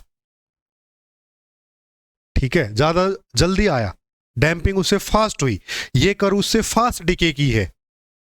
ठीक है, और टर्निंग पॉइंट क्या है? ये टर्निंग पॉइंट है. तो टर्निंग पॉइंट पे क्या करोगे? D psi by D t को 0 कर दोगे. तो D psi by D t को 0 कर दो जरा, जो अभी लिखा है d psi by D t, ये d psi by D t रहा, इसको 0 कर दो. तो ये क्या होगा? 1 minus gamma t naught by 2 is equal to 0. 1 is equal to gamma by 2 t naught. Is not is equal to 2 by gamma. T not is equal to 2 by gamma. तो ये टाइम हो गया 2 बाई गामा. और gamma को क्या लिखा है हमने? 2 ओमेगा नोट माना है ना. तो 1 बाई ओमेगा नोट आ गया. ये टाइम जो है ये पूछा जा सकता है. ये कितना है? 1 बाई ओमेगा नोट. क्लियर हो गई ये बात. एक ये क्या है, ये वैल्यू अगर मुझे पूछनी हो तो क्या है? ये डिस्प्लेसमेंट का मैक्सिमम क्या आ रहा है? डिस्प्लेसमेंट का मैक्सिमम क्या आ रहा है time t equal to this. तो time t equal to this आप पुट कर सकते हो. यहां भी टी की वैल्यू क्या है अभी? 2 बाई गामा. तो psi is equal to v naught 2 by gamma e raise power minus 1. 2 v naught by gamma e raise power minus 1. 2 v naught by gamma e raise power minus 1. ये इसके अंदर थोड़ा सा चला गया है. इसकी वैल्यू है 2 v naught by gamma e raise power minus 1. ठीक है जी, ये बात भी सही है. क्लियर हो गया पिक्चर. ये हमने कैलकुलेट कर लिया. ना application is this provide the highest rate of decay without any oscillation. Ideal for pointer type galvanometer. Example क्या है? Pointer type galvanometer. छोटा क्वेश्चन बनेगा कि इनमें से सबसे ज्यादा फास्ट डिके करने वाला हाईएस्ट रेट ऑफ डिके किसकी है? Heavy damping, critical damping, under damping. तो नाम सुनने से पता लगता है कि भाई हैवी डैम्पिंग है तो ये ज्यादा जल्दी आया होगा. क्रिटिकल डैम्पिंग थोड़ी बीच बीच की होती होगी, और स्मॉल तो स्मॉल डैम्पिंग है ही, तो हैवी डैम्पिंग होगी. लेकिन नहीं, आंसर क्या है? critical damping. Critical damping provides the highest rate of damping or highest rate of decay of the function to the mean position. And example is pointer type galvanometer. बात समझ में आ गई? आगे बढ़ते हैं. अब क्या रह गया? स्मॉल डैम्पिंग पढ़ना रह गया, उसको भी जरा समझ लेते. तो स्मॉल डैम्पिंग क्या है? Gamma is less than 2 omega naught. Gamma is less than 2 omega not. That is small damping case. ठीक है. So when gamma is less than 2 omega naught, the damping is small, and this provides one of the most important feature of this damped oscillation concept. तो ये हमने समझना है, gamma is less than 2 omega naught. तो जल्दी से उस equation पे जाइए और देखिए कि अगर gamma less than 2 omega not है तो जो स्क्वायर रूट के अंदर जो टर्म है वो टर्म नेगेटिव हो जाएगी, और स्क्वायर रूट के अंदर नेगेटिव होने से एक आयोटा का इंक्लूजन हो जाएगा and complex roots will be there. So it will something look like this. This equation is now imaginary quantity, क्योंकि गामा की वैल्यू कम हो गई है 2 मेगा नोट से, तो नेगेटिव आएगा अंदर, और नेगेटिव आएगा तो यहाँ पे नेगेटिव आएगा. देखो मैंने क्या किया, एक नेगेटिव साइन पहले बाहर लिया इस इक्वेशन में, तो minus of omega naught square minus gamma square by 4, और सारे का पावर 1/2. तो -1 की power 1/2 is iota, that is root -1. Omega naught square minus gamma square by 4 1/2, और इसको मैंने बोल दिया है some omega star, which is equal to omega naught square minus gamma square by 4 की पावर 1/2. ये ओमेगा स्टार है. Omega star is this, it is a real quantity. Now omega star क्या है, अब रियल क्वांटिटी हमारे पास आ गई है. सही है कि नहीं?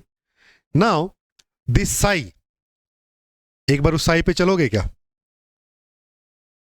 चलो, ये यहीं पे लिख देते हैं, उधर क्या जाना.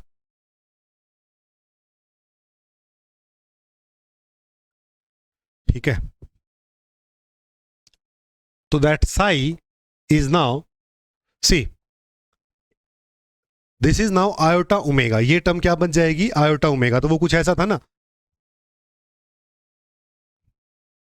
ऐसा कुछ था ना, A1 exponential of minus gamma by 2 plus this quantity plus A2 exponential of minus gamma by 2 minus this quantity into t. ये इक्वेशन थी ना वो. तो अब इसकी जगह मैंने लिख दिया आयोटा ओमेगा. इसकी जगह क्या है अब, आयोटा ओमेगा स्टार. इसकी जगह क्या है अब, आयोटा ओमेगा स्टार. तो देखो क्या किया है, A1 exponential minus gamma e raise power minus gamma by 2 t common ले लिया है. तो क्या बचा, A1 इसको मैं कॉमन ले रहा हूं दोनों तरफ से, इसको t के साथ, इसको t के साथ. तो क्या बचेगा, A1 exponential of iota omega star t plus A2 exponential of minus iota omega star t. E raise power minus gamma t by 2 बाहर लिया, A1 exponential of iota omega plus minus iota. ठीक है, so equation becomes e raised power minus gamma t by 2 a1 of e raised power iota omega star t plus a2 of e raised power minus iota omega star t. थोड़ा ऊपर लिख दिया गया है, थोड़ा सा इसको जरा नीचे कर लें. ठीक है, ठीक है, या इसको ऐसे लिख लो, psi is equal to e raised power minus gamma t by 2 a1 exponential of iota omega star t plus a2 exponential of minus iota omega star t. अब देखो e की पावर आयोटा थीटा क्या होता है, cos theta sine theta के रूप में लिख सकते हैं. तो psi is equal to e raised power minus gamma t by 2 a1 cos of omega star t cos theta plus iota sin omega star t. ठीक है, plus A2 cos of omega star t minus iota sin omega star t. ठीक है जी, अब क्या करें, A1 cos omega को साथ कर लो, साइन ओमेगा को साथ कर लो, e raise power minus gamma T by 2 A1 plus A2 cos of omega star t plus A1 minus iota A2, नहीं, iota of A1 minus A2, यहां भी तो आयोटा है ना, iota of A1 minus A2 sine omega T, sign omega star T. ये साई आ गया है. So this A1 plus A2 को मैं A कोस डेल्टा लिख दूं और इसको मैं A साइन डेल्टा लिख दूं। A1 प्लस A2 को A cos delta, A1 minus A2 iota को A sine delta. So this psi can be written as e raise power minus gamma t by 2 A cos omega star t into cos delta plus A sine omega star t into sine delta. ये किसका formula बन गया भाई? It looks like psi is equal to e raise power minus gamma t by 2 into some A cos of omega star t minus delta. ये कुछ ऐसा बन गया है जिसको मैं लिख दूं that psi is equal to A E raise power minus gamma T by 2 into cos of omega star t minus delta minus of delta. यहां पर ओमेगा स्टार जो था वो अभी हमने कहा था कि एक रियल पॉजिटिव क्वांटिटी है, तो लगभग कोस omega t plus delta minus delta कुछ ऐसा तो दिख गया है। ऑसिलेशन तो आया है, लेकिन क्या अच्छा ऑसिलेशन आया है, क्या पीरियोडिक ऑसिलेशन आया है कि नहीं आया है, ये बात डिपेंड करती है इस एम्पलीट्यूड पे, क्योंकि ये जो एम्पलीट्यूड है ये टाइम का फंक्शन आ गया है। एम्पलीट्यूड जो है वो टाइम का फंक्शन आ गया है, वो भी decaying function, exponentially decaying function. Means with time amplitude is decreasing constantly. Amplitude घटता चला जा रहा है। पहली बार झूला यहां गया, अगली बार यहीं जा रहा है, फिर यहीं जा रहा है, फिर यहीं जा रहा है, फिर यहीं जा रहा है। It is not periodic in nature कि वो अपने पूरे मोशन को तो कवर नहीं कर रहा है। तो actually system is not periodic, but yes oscillation terms are there. तो इनफैक्ट जो एम्पलीट्यूड और फ्रीक्वेंसी का कॉन्सेप्ट है वो यहां भी ज्यादा सही नहीं है। कब सही हो सकता है कि अगर ये जो गामा है, if this gamma is less than 2 mega note हमने लिया है, अगर ये gamma very very less than 2 mega note हो जाए, काफी छोटा हो जाए, उस केस में हम कह सकते हैं कि मोशन जो है वो पीरियोडिक होगा for some short of time. मतलब क्या हुआ, आसान भाषा में समझो कि जैसे पेंडुलम है, अब पेंडुलम की जो डैम्पिंग है, डैम्पिंग P बाई एम है ना, gamma is equal to P by m, तो डैम्पिंग है अगर तो वो ज्यादा है, अगर तो ठीक ठाक है उसकी वैल्यू, तो उसका मतलब वो पेंडुलम पहली बार इधर गया, अगली बार ऐसे ऐसे ऐसे ऐसे ऐसे हो रहा है। ये मीन पोजीशन है, तो पेंडुलम यहां गया, मान लो यहां यहां यहां यहां यहां यहां ऐसे, ठीक है। इसका मतलब डैम्पिंग थोड़ी सी ज्यादा है, तो ये दोबारा उसके आसपास नहीं जा पा रहा। हर राउंड में एम्पलीट्यूड काफी कम हो जा रहा है क्योंकि एक्सपोनेंशियली डिकेइंग फंक्शन आ रहा है। लेकिन अगर मैं कहूं कि ये गामा बहुत कम हो जाए, if this gamma is very less, very small, in that case I can say कि for a few periods it will have full oscillation and will be periodic. उसमें एम्पलीट्यूड बहुत कम होगा। मतलब एक ऐसा झूला समझो जिसमें आप बहुत जोर लगा रहे हो, उसके बाद वो फिर से धीरे धीरे धीरे तुरंत रुक जा रहा है। एक ऐसा झूला है कि उसमें कोई भी फोर्स है वो इतना ज्यादा डोमिनेटिंग नहीं है, तो आपने जो उसमें फोर्स लगाया उसके बाद वो बहुत देर तक ऐसे चलता जा रहा है, बहुत देर तक ऐसे चलता जा रहा है, उसका एम्पलीट्यूड बहुत स्लो स्टेप्स में कम होता जा रहा है। तो वो गामा भी डिपेंड कर रहा है कि डैम्पिंग पे डिपेंड कर रहा है कि इससे भी ज्यादा स्मॉल हुई तब ये केस हो सकता है, तब ये केस हो सकता है। लेकिन अगर गामा थोड़ा कंपेरेबल है, गामा थोड़ा ही लेस है 2 मेगा नोट से, उस सिचुएशन में हमारे पास उसको हम पीरियोडिक तो नहीं कहेंगे फॉर श्योर, ठीक है। और इसका साई, अभी d psi by D t भी कैलकुलेट कर लो, फिर जरा इसका देख लेंगे प्लॉट भी। तो इसका d psi by D t भी कैलकुलेट कर लो। तो अभी d psi by D T calculate करते हैं। So d psi by D T is equal to a as it is e raise power minus gamma T by 2 into minus gamma by 2 cos of omega star t minus of delta. दूसरी बार ये ऐसे कैसे रहेगा, इसका करेंगे तो कोस का माइनस साइन हो जाएगा, माइनस साइन बाहर आएगा, minus of e raise power minus gamma T by 2 into sine of omega star t minus delta into omega star, ठीक है। अब इनिशियल कंडीशन पुट करते हैं that psi is equal to 0 at t equal to 0 and d psi by D T is equal to v naught at that moment. तो psi equal to 0 put करो, 0 is equal to, ये कितना हो जाएगा, ए, ये तो 1 हो जाएगा, cos of delta. So cos delta is equal to 0। इसका मतलब क्या हुआ, डेल्टा की वैल्यू π/2, डेल्टा की वैल्यू π/2 है, तो डेल्टा की वैल्यू π/2 आ गई। यहां पे रखो d psi by D T is equal to v naught A into, यहां पे टी पुट करोगे 0 तो ये तो 1 हो जाएगा, ये -γ/2 कोस में जब यहाँ पे t0 पुट होगा तो कोस ऑफ डेल्टा, डेल्टा π/2 मतलब 0 into 0 minus omega star into e की पावर 0 तो 1 हो जाएगा, इंटू यहाँ पे 0 लगाएंगे तो साइन 0 माइनस डेल्टा, 0 नहीं करना, साइन -π/2 मतलब minus sine π/2, it means plus of 1। तो v naught is equal to a omega star, तो ए की वैल्यू आ गई है v naught by omega star, v naught by omega star. ठीक है, तो ए की वैल्यू आ गई है, तो यहां पे मैं अब रख सकता हूं psi is equal to v naught by omega star e raise power -γ/t/2 cos of omega star t minus of delta, minus of delta. ठीक है, तो यहां से this psi can be written as some a amplitude as a function of time, तो a t cos of omega star t minus delta.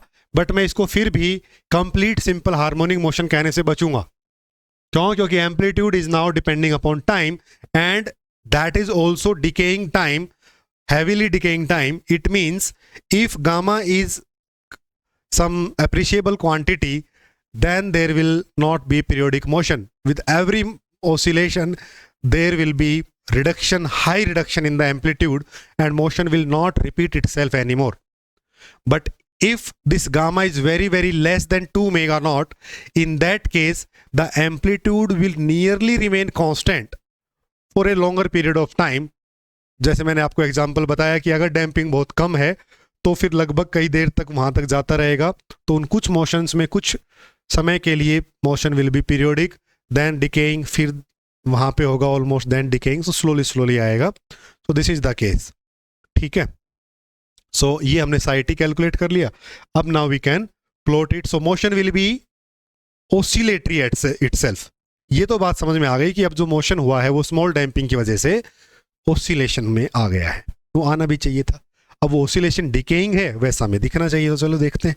तो ये जो बात थी यहाँ पे, यहाँ से हम साई 1 से लेके चले थे ना, अब साई 1 से हम लेके चले थे, साई से लेके हम चले थे, हमने इसको पूरे को सोल्व कर लिया, ये वैल्यू सारी कैलकुलेट कर ली। Now we are all set to understand it. ये हमने देखो A1 ये सब ये तो कर लिया है सब कुछ। Now this A is equal to v naught by omega, और ये आ गई है फाइनल, हम इस स्लाइड पे पहुंच गए हैं डायरेक्ट। ठीक है ना, ये सारे स्टेप्स इसमें लिखे हुए हैं, अगर आप बाद में थोड़ा सा इसको रिकनेक्ट करके देखना चाहो तो लिखे हैं, डायरेक्ट नहीं लिखा है स्टिल, बट सोल्व मैंने पूरा कर दिया डेरिवेशन से। ठीक है, so now let's plot it. तो AT आ गया, ये आ गया। Now what are the two effects, क्या क्या समझ में आया? पहली चीज ये समझ में आएगी, जो एम्पलीट्यूड है वो डिकेइंग एम्पलीट्यूड है, the amplitude of oscillation decrease exponentially with time. तो एक तो स्मॉल डैम्पिंग में ये इफेक्ट समझ में आया है। दूसरा, जो फ्रीक्वेंसी ओमेगा स्टार है ये, so omega star is nothing but omega naught 1 minus gamma square by 4 omega naught square की पावर 1/2। ये थी, यही माना था इसको हमने। So this omega star is less than omega naught, it means the frequency of this damped oscillation is less then the frequency of free oscillation, or the natural frequency, or the natural frequency. So it means ये omega star is less than omega naught and this A is time dependent. ये दो information यहां से हमारे पास आ गई है। बात समझ में आ गई क्या? सही है कि नहीं? ठीक है, सो दिस इज नाउ, वो sine omega T minus delta था ना, तो उसको डेल्टा को π/2 रख के साइन में लिख दिया, और कुछ नहीं है डिस्प्लेसमेंट को। Now you see, so this will be the behaviour now. पहले सिर्फ इतना डैम्प्ड हो रहा था, नाउ ऑसिलेशन है बट डिकेइंग एम्पलीट्यूड के साथ। एम्पलीट्यूड डिके करता जा रहा है, एम्पलीट्यूड इज नाउ डिकेइंग, और वो कैसे डिके कर रहा है देखो, किस क्या ये जो कर्व जो मैंने बनाई है, जो ये नीली वाली जो कर्व बनाई है, ये कौन सी बाउंड्री सेट कर रही है देखो, कहां गया?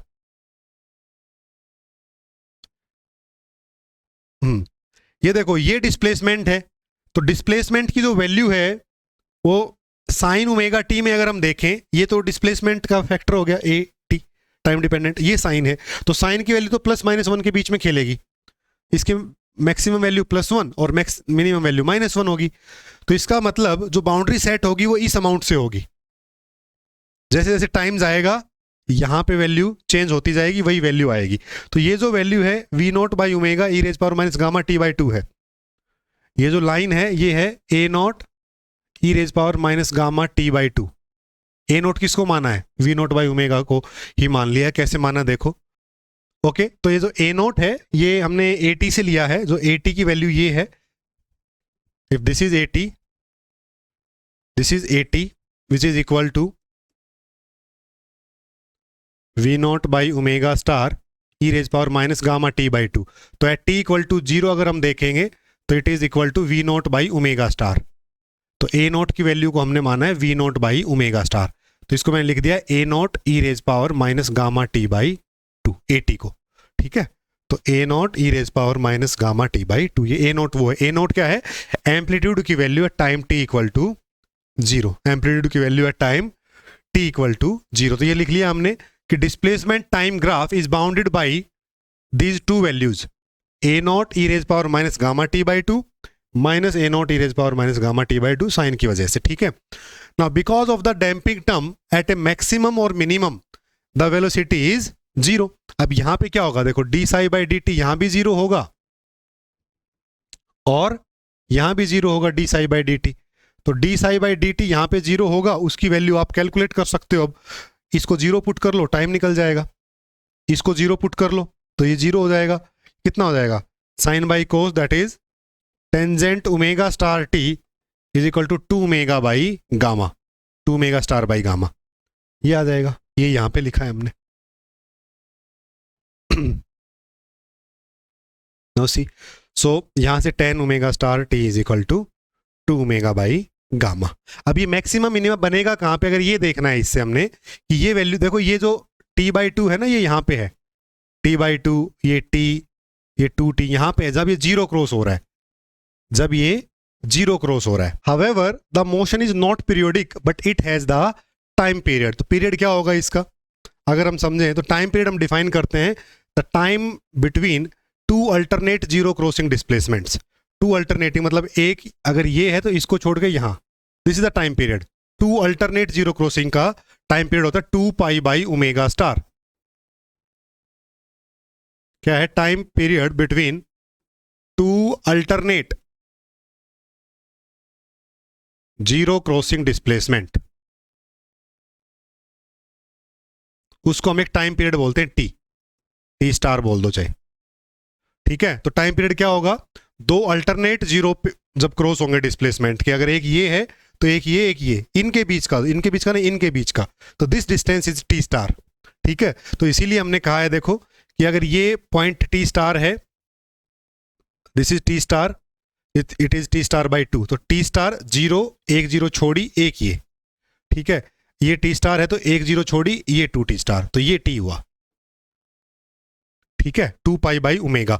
अब ये मैक्सिमा कहां पे बन रहा है? अगर ये देखना हो मैक्सिमा मिनिमा कहां पे बन रहे हो तो इसको देख लो सिंपली कि हमें पता है कि जो टेंजेंट ओमेगा टी है मैक्सिमा पे d psi by D T 0 है। ठीक है ना, तो it means this tangent omega star T which is equal to 2 omega by gamma. Now if gamma is less, gamma is very less, in that case this term will be infinity. तो infinity कब हो रहा है? ये तो situation आई थी वहां से, इसको सोल्व कर रहे हैं। टाइम पीरियड क्या होगा तो इसको सोल्व करने के लिए हम कह रहे हैं कि gamma is less than 2 omega not.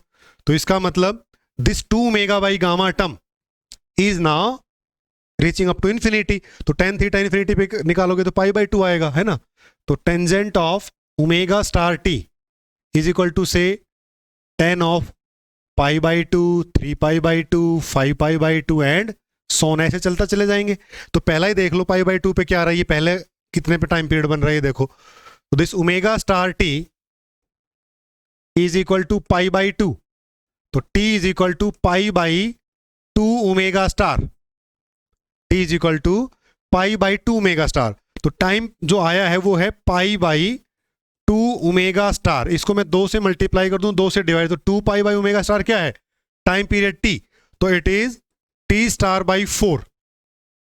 ये क्या आ रहा है, t बाई 4 पे। तो ये जो पीक है ये कहां पे बन रही है, t बाई 4 पे। ये जो कट है ये कहां पे है, t बाई 2 पे। अगला कट यहां पे क्या है, t, अगला ये क्या है 2t एंड सो ऑन। बात समझ में आ गई, क्लियर है ना ये बात? इतना इंपॉर्टेंट नहीं है, इतना मुश्किल क्वेश्चन शायद नहीं पूछा जाए, but still you should know, ठीक है। So the maxima and minima are exactly halfway between the zeros of displacement. Maxima minima कहां लाई कर रहे हैं, दो जो जीरो हैं, चाहे ये हैं इनके बीच में मिनिमा है, चाहे ये है इनके बीच मिनिमा है, चाहे ये है इनके बीच मैक्सिमा है, exactly halfway between the maxima and minima. तो ये हमें क्या पता चल गया, मैक्सिमा मिनिमा कहां बन रहा है, ये हमें पता चल गए। टाइम पीरियड क्या होता है, दो अल्टरनेट जीरो जहां पे क्रॉस करती हैं वो टाइम जो है टाइम पीरियड कहलाता है, 2 पाई बाई ओमेगा। और बाउंड किससे कर रहा है, a naught e raise power minus gamma T by 2 से।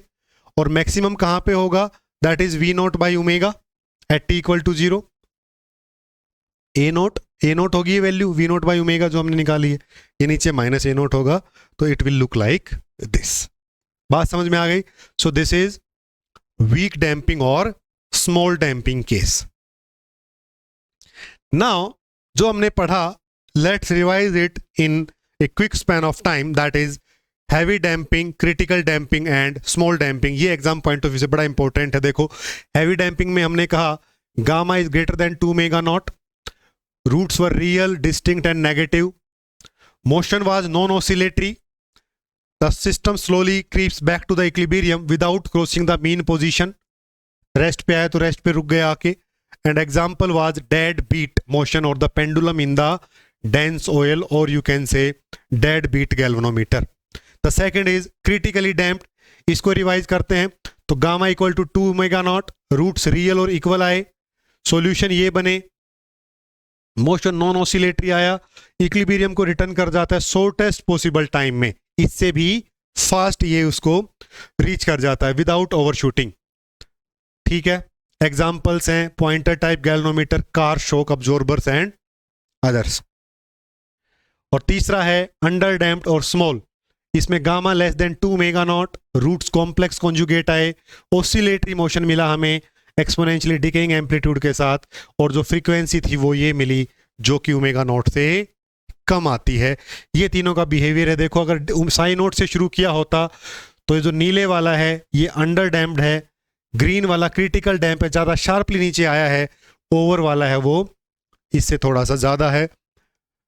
और ये जो हमने केस किया यहाँ से शुरू करके, ये देख सकते हो शुरू में लगभग 7 सेम प्लान है इनका चलने का, उसके बाद जो ओवर डैम्प्ड केस है वो नीले वाला है, लाल वाला क्रिटिकली डैम्प्ड है तो ये यहाँ पे ज़्यादा फास्ट डिके कर गया है, और अंडर डैम्प्ड है it will go like this. ये अभी नीचे रह गया plot but it will go like this. ठीक है, so this is all about the case of damping. I hope आपको अच्छे से समझ में आया होगा about the features of damping, why damping is taking place, and how to elaborate mathematically about the damping causes which is considered in heavy damping, critical damping and small damping. Bye bye, have a good time. In case of any doubt please feel free to discuss. Bye.